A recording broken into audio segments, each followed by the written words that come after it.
दया करो, गरीब की तरफ ध्यान दो। भूखा हूँ, 3 दिन से कुछ भी नहीं खाया, रहने के लिए घर नहीं है। भगवान की कसम, मैं एक स्कूल टीचर था 8 सालों के लिए, पर लोगों की साजिश की वजह से, मेरे कलीग्स की साजिश की वजह से मैंने जॉब खो दी और अब 1 साल से करने को कुछ नहीं है। दया करो, कुछ खाने को दे दो।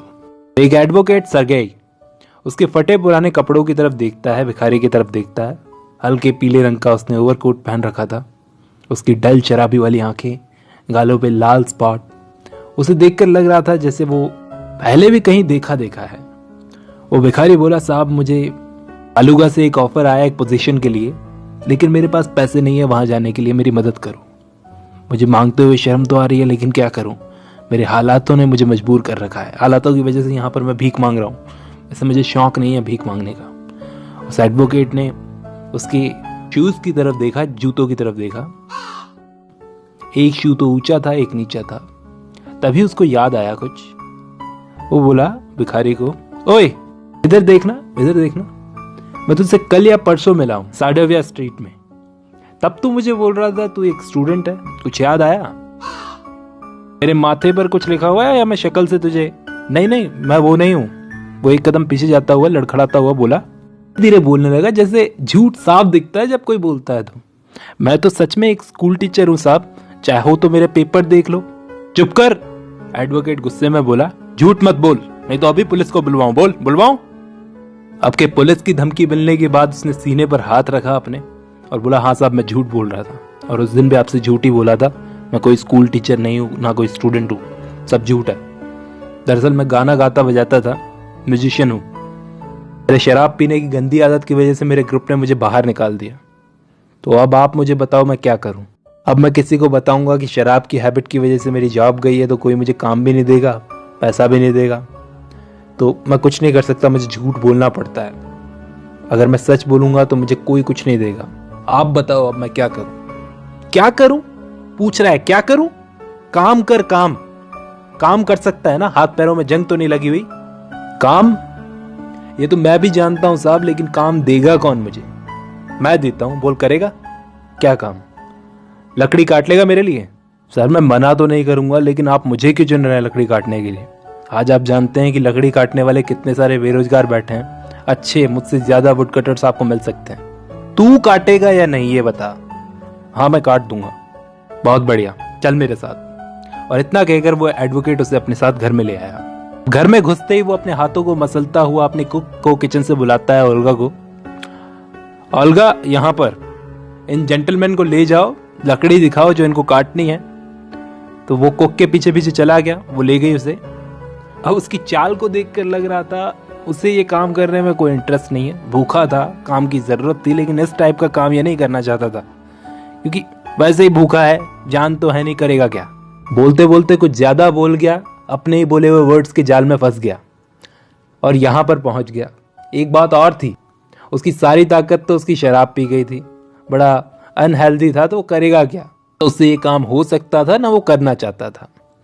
अब एडवोकेट अपने डाइनिंग रूम में पहुंच गया। वहां पर जाकर ये देख रहा था कि ओल्गा कैसे उसको लेकर जा रही थी। अब ये ओल्गा ने उसको घूरा, बड़े गुस्से से थोड़ा धक्का देकर दरवाजे झटके से बंद कर दिया। अब वो भिखारी जाकर एक लॉग पर बैठ गया, लकड़ी के कुंदे पर बैठ गया और कुछ सोचने लगा, अपने गालों को अपने हाथों के बीच में रखकर। तो ओल्गा उसकी तरफ एक कुल्हाड़ी फेंकती है और उसे गाली देने लगती है कि करो काम। अब उस भिखारी ने बेमन से एक मोटी सी लकड़ी उठाई और अपने पैरों के बीच में फंसाकर उसको धीरे से मारा कुल्हाड़ी से। ऐसा करने से बार बार क्या होता था, बार बार वो लकड़ी का टुकड़ा गिर जाता था साइड में। फिर वो उसे उठाता, वापस मारने लगता, वो वापस गिर जाता। तो उसको डर लग रहा था कहीं गलती से उसको कुल्हाड़ी चलानी तो आती नहीं है, उसकी उंगलियों पर या जूते पर लग ना जाए कुल्हाड़ी। बीच बीच में अपने कांपते हाथों पर फूंक मारता था। अब एडवोकेट को जो गुस्सा था इस भिखारी पर, वो इसे देखते हुए गायब हो गया। उसे थोड़ा बुरा लग रहा था कि कहाँ एक बीमार शराबी आदमी को मैंने इतनी ठंड में इतना मुश्किल काम पर लगा दिया। लेकिन करीब आधे घंटे के बाद ओल्गा वहाँ पर आई और बोली कि सारी लकड़ी कट चुकी है। मतलब कि उसने सारी लकड़ी काट दी है। बड़ी अजीब बात थी, अभी तो एक लकड़ी नहीं कट रही थी, अभी सारी लकड़ी काट दी। ठीक है, बहुत अच्छे, एक काम करो, उसे आधा रूबल दे दो और बोलो कि अगर वो चाहे तो हमेशा लकड़ी काटने के लिए हर महीने की 1 तारीख को आ सकता है। उसको हमेशा यहाँ कोई ना कोई काम मिल जाएगा छोटा मोटा। अब हर महीने के पहले दिन वो आता, आधा रूबल कमा लेता, हालांकि मुश्किल से वो अपने पैरों पर खड़ा हो पाता, लेकिन जब भी आता कोई ना कोई काम उसको मिल जाता, जैसे कि बर्फ को हटाओ, कभी कुछ करो कभी कुछ करो। तो ऐसा कोई भी काम ये करता तो उसे 20 से 40 कॉपेक्स मिल जाते। एक बार तो इसको एडवोकेट के ओल्ड ट्राउजर्स में मिल गए। अब एक दिन एडवोकेट को अपना घर शिफ्ट करना था तो इसकी मदद ली, पैकेजिंग करने में, फर्नीचर सेट करने में, फर्नीचर ट्रांसपोर्ट करने में। उस दिन इसने शराब भी नहीं पी थी, ये बड़ा साइलेंट था, सैड था, लेकिन बाकी के जो सामान शिफ्ट करने वाले थे वो इस पर हंस रहे थे, मजाक बना रहे थे इसकी अपीयरेंस को देखकर, इसके फटे पुराने कपड़े थे उनको देखकर, और ये कुछ काम ढंग से नहीं कर पा रहा था उसको देखकर। सामान शिफ्ट होने के बाद में इसको एडवोकेट ने अपने पास बुलवाया और बोला कि मुझे खुशी है मेरे बोले हुए वर्ड्स तुम पर इतना असर कर गए, और उसे 1 रूबल देते हुए बोला कि आज तुमने नशा भी नहीं किया, गुड। वैसे तुम्हारा नाम क्या है? तो बोला लश्कोव। देखो लश्कोव, तुम्हारी हालत सुधर रही है तो मुझे एक अच्छा काम तुम्हें दिलवाना पड़ेगा, ठीक ठाक काम जो पढ़े लिखे लोग करते हैं, ऐसे मेहनत मजदूरी वाला नहीं। तो बताओ लिखना आता है तुमको? तो बोला हाँ सब आता है। ठीक है, तो ये मेरा लेटर लो, मेरा एक फ्रेंड है, मैं तुमको जगह बता देता हूँ, उस जगह पर जाकर उसको दे देना, वो तुम्हें कॉपी करने की जॉब दे देगा। मेहनत से काम करना, शराब मत पीना, मैंने जो तुमको समझाया उसे याद रखना। वो बड़ा खुश था कि उसके कहे हुए वर्ड से एक आदमी की ज़िंदगी बन गई, एक आदमी को सही रास्ता दिखाकर, उसकी शराब की लत छुड़वाकर, अच्छा काम दिलवाया, उससे हाथ मिलाया और उसको भेज दिया गुड बाय बोलकर। वो लेटर लेकर चला गया और उसके बाद कभी भी यार्ड में काम करने नहीं आया, दोबारा कभी नहीं दिखा, क्योंकि अब इसके बाद वो एक बेहतर काम कर रहा था। इस बात को 2 साल गुजर गए। एक शाम ये एडवोकेट एक थिएटर में मूवी देखने गया, टिकट विंडो के पास में टिकट खरीद रहा था, तो वहीं पर इसके साथ में एक छोटा सा आदमी कोट पहनकर खड़ा था, सील स्किन की टोपी थी उसकी।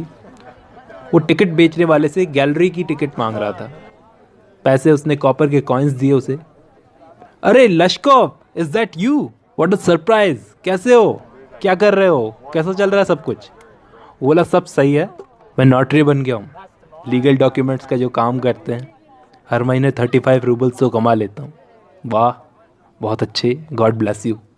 मुझे बड़ी खुशी हुई लश्कोव, 35 रूबल्स कमा लेते हो हाँ? मेरे लिए तुम एक गॉड सन की तरह हो। मेरी बात सुनकर, मेरी डांट सुनकर उसी सब का असर है कि आज तुम एक अच्छी जिंदगी जी रहे हो। क्या तुम्हें याद है एक दिन ऐसा भी था जिस दिन तुम मेरे पैरों में पड़े भीख मांग रहे थे? थैंक यू मेरी बातों को सही तरह से लेने के लिए, आज तुम्हारी जिंदगी बन गई, देखा। आपको भी थैंक यू सर, जब से मैं आपके घर आया तब से बदला हूँ, ये बात गलत नहीं है, नहीं तो आज भी किसी ना किसी को टीचर या स्टूडेंट बोलकर भीख मांग रहा होता सड़क पे कहीं पर। आपके घर आकर मैंने शराब पीना छोड़ी, भीख मांगना छोड़ा। आपके इन काइंड वर्ड्स का बहुत शुक्रिया सर, मुझे एक अच्छी सलाह देने के लिए बहुत शुक्रिया।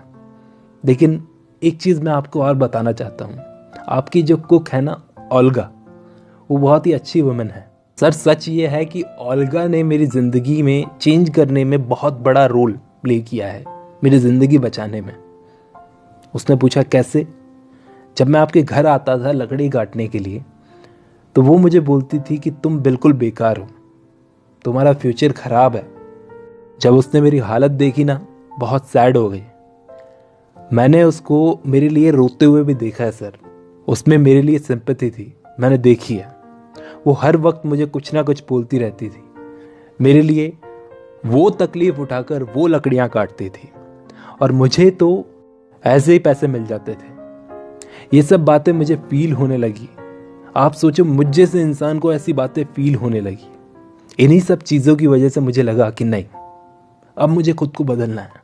आपको पता है आज तक मैंने आपके घर आकर कभी भी एक लकड़ी भी नहीं काटी, सब वो करती थी। पता नहीं उसके इस बिहेवियर का, उसकी इन बातों का मुझ पर क्या असर हुआ। मैं बदल गया, बिल्कुल बदल गया। मैं ओल्गा को कभी भूल नहीं सकता सर, उसका बहुत एहसान है मुझ पर। इतने में अंदर से बेल बजने की आवाज़ आई, टाइम हो गया था फिल्म का। एडवोकेट को भी रियलाइज़ हुआ कि ओल्गा ने मेरी तरह कभी इससे थैंक यू की उम्मीद नहीं रखी, बस इसकी मदद की। मदद करो तो जिताओ मत।